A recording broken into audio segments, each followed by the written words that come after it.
Bonsoir à tous, merci de nous rejoindre sur TNTV pour un nouvel épisode du JTVR, votre émission consacrée à la protection de l'environnement et au développement durable au Fénois.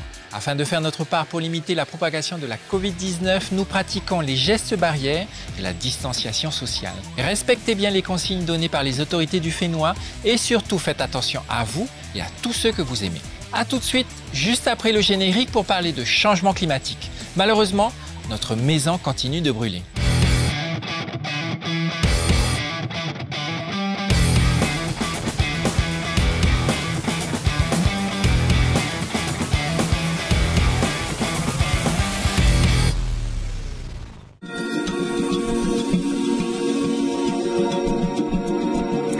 Madame, Monsieur, bonsoir. Encore de fortes chaleurs en ce 17 août 2050 avec un soleil de plomb à peine voilé. Alors, la presque bonne nouvelle, c'est que cette canicule touche à sa fin. Il va falloir tout de même attendre le passage de cette perturbation qui commence à arriver. Pourquoi ? Bien tout simplement parce que l'air beaucoup plus frais est à l'arrière de la dite perturbation. Alors, il est vrai que demain matin, ce voile va s'épaissir. On va le retrouver déjà de l'Aquitaine jusqu'au nord. Vous aurez beaucoup de soleil encore sur les régions de l'Est, mais progressivement, ce voile va se décaler et à sa place, c'est un axe pluvio-orageux qui va s'installer, donc du sud-ouest en passant par le Massif central et jusqu'à la Belgique. Et puis sur la Bretagne, ça devrait être beaucoup plus calme avec quelques averses.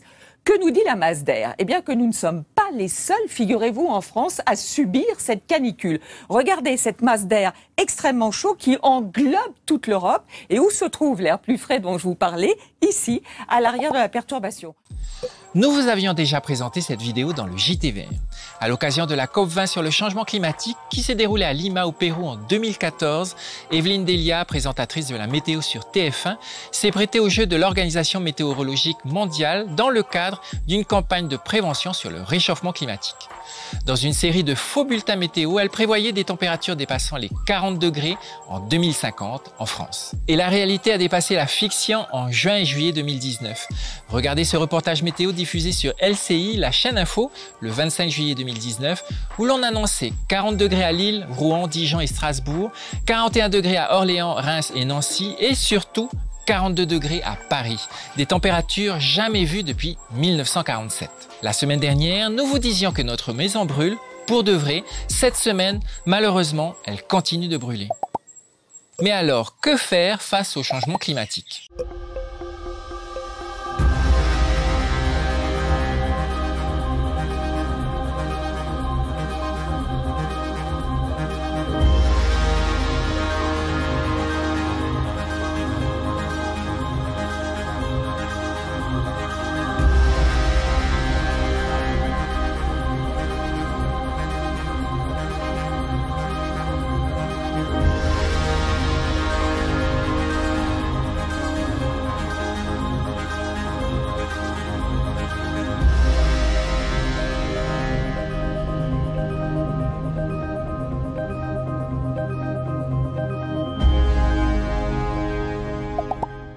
À l'occasion de la journée du dépassement mondial qui a eu lieu cette année le 22 août 2020, le WWF propose le reboisement et la protection des forêts, une réflexion sur notre façon de manger, notamment de la viande, et surtout éviter le gaspillage alimentaire, et enfin la réduction drastique de notre empreinte carbone.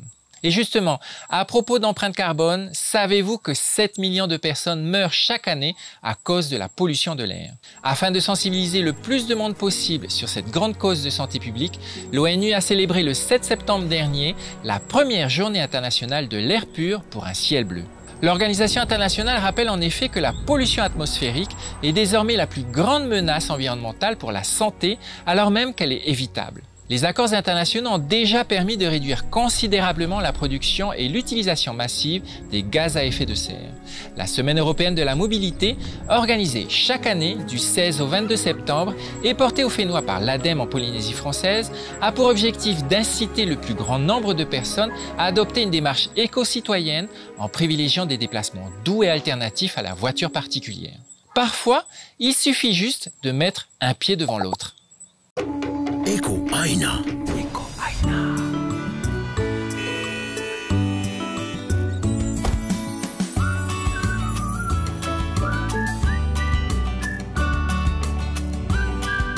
En ville, il nous faut seulement 15 minutes de marche pour faire 1 kilomètre. La marche à pied, c'est zéro pollution, 100% d'économie et c'est excellent pour la santé. Adoptons les bons gestes. Itomaru, Itopapu. Et pour aider les décideurs dans leurs actions en faveur de la transition énergétique au Fénois, le pays et l'ADEME ont créé en 2017 l'Observatoire polynésien de l'énergie, un outil destiné à centraliser les données relatives au domaine de l'énergie en Polynésie française. Teiki Sylvestre Baron, son responsable, nous en dit plus tout de suite. Je suis responsable de l'Observatoire polynésien de l'énergie, qui est une structure qui a été créée en 2017, du coup par rapport à un partenariat entre l'ADEME et le pays. Donc, quelles sont les missions de l'Observatoire ? C'est surtout de mettre des indicateurs ou des curseurs sur les objectifs fixés par le PTE et le PCE. Donc le PTE, le plan de transition énergétique, et le PCE, le plan climat énergétique. L'Observatoire, c'est vraiment du coup un outil décisionnel pour les politiques. Donc moi, je suis vraiment là pour observer. Ma mission, c'est d'aller par exemple collecter des données pour, par exemple, auprès des gros acteurs de l'énergie en Polynésie française. Et en gros, je collecte toutes ces données, je les compile par la suite grâce à une méthode de données que j'ai créée. Donc, c'est des calculs, des matrices, des Excel, etc. Et globalement, à la fin de ça, j'ai en gros des résultats que je peux avoir des tendances, de savoir la consommation, comment elle réagit depuis 2010.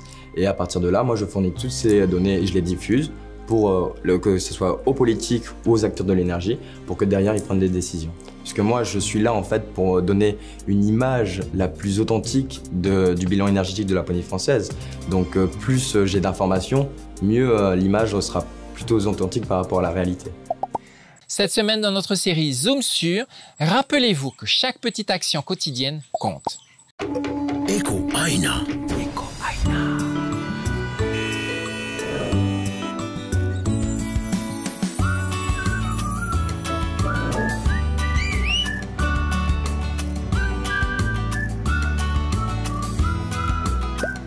Les transports représentent plus de 50% des émissions de CO2 en Polynésie française.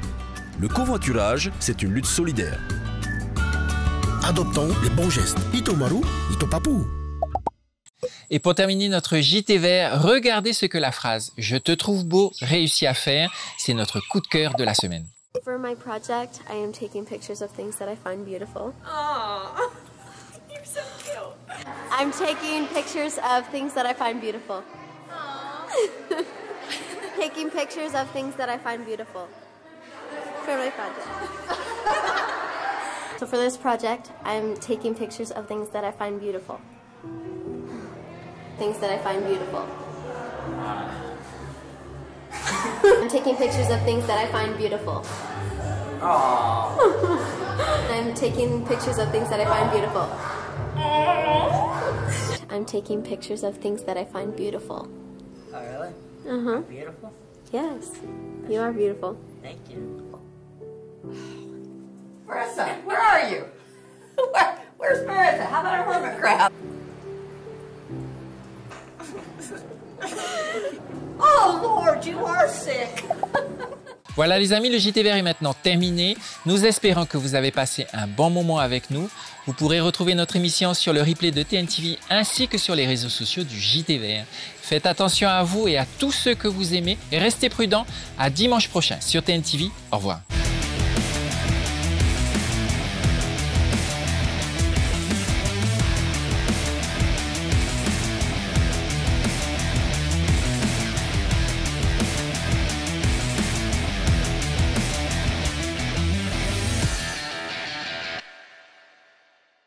Prochainement, dans le JT Vert, que notre maison est belle.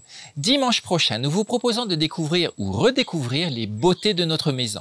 C'est notre nid douillet, notre refuge, le sol sur lequel nous tenir debout, les murs pour nous abriter et le toit qui nous protège. Les beautés de notre maison prochainement dans le JT Vert.